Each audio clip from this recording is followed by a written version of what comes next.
My name is Venus, and I was enslaved on the Burwell plantation. I never remember calling anybody mama. The cook, Essie, she made sure that I had food to eat, and I lived in a cabin with other enslaved children, and I worked in the big house. And you had to be very careful in the big house, because if I broke a dish or burned master's shirt while I was ironing, Missy would slap me. So I was very careful, and I ate well in the kitchen when nobody was looking. And I would hide chunks of meat and bread in the pockets of my apron and take them to my sweetheart, Jack, because Jack said he wanted to marry me. And he said, "What do you want for your wedding gift?" And I said, "I want freedom." I didn't even have to think about it. He held my hand and said, "We're going to be free." And I believed him. In the big house, I listened. I listened when Missy read stories, and I listened when visitors came, because they were always talking about ways to make money. Master came from a rich family, and they was always trying to make some more money. Some of these visitors were talking about digging a ditch in the dismal swamp and draining it so they could get the lumber. One of those visitors was George Washington. Now, I don't know why anybody would want to go into business with Master, because one of those visitors said Master didn't have the mental capacity to be a partner. And another one said he was a weak and shallow man. But apparently that dismal swamp deal went through, because 3 weeks later, Jack and me found ourselves on our way to the dismal swamp. We had tried to run away, and Master had caught us and beat us and sent us straight to the swamp. It was an awful place to be. They sent me to the kitchen, and they sent Jack to dig in ditches so they could get to that lumber and drain that swamp.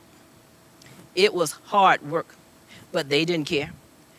They sent folks from various plantations. All the partners had to send somebody, and they said they was some pretty rough-looking persons. Well, they did look pretty rough, except for me and Jack. They didn't think we looked like the kind who was going to dedicate ourselves to digging ditches and draining a swamp. Well, when Master found out that they weren't making the money that he thought they was going to make, he immediately pulled out and sold his shares. He was going to send us back to the plantation, but we hatched a plan to escape that very night. But we got caught. George Washington's brother, John, sent us back to Master. And Master immediately sent us to his son because he was sick of us.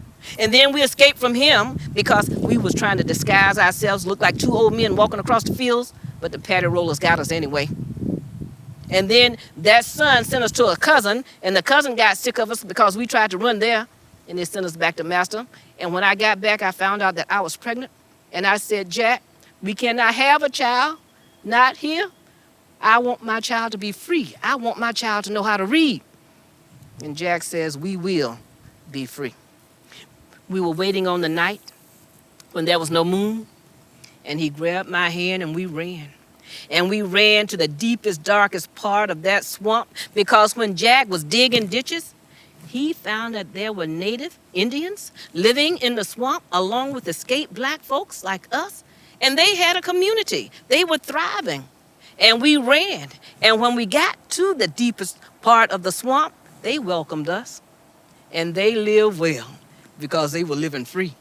There was food to eat, roots and grains. There was animals, and the natives taught us how to make weavings with sticks and branches and grasses. It was a good life. And sometimes there were enslaved folks that were using the trails in the swamp, escaping to the north. And after many years, Jack and I decided our boys, who were strong and healthy, needed a better life. Because they could read, we decided to join that band and help lead them to freedom in a place called Maryland. And that's where we settled with our boys.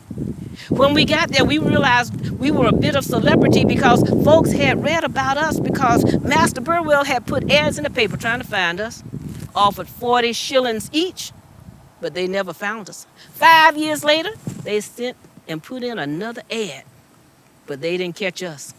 We were free, living in Maryland, and we thrived.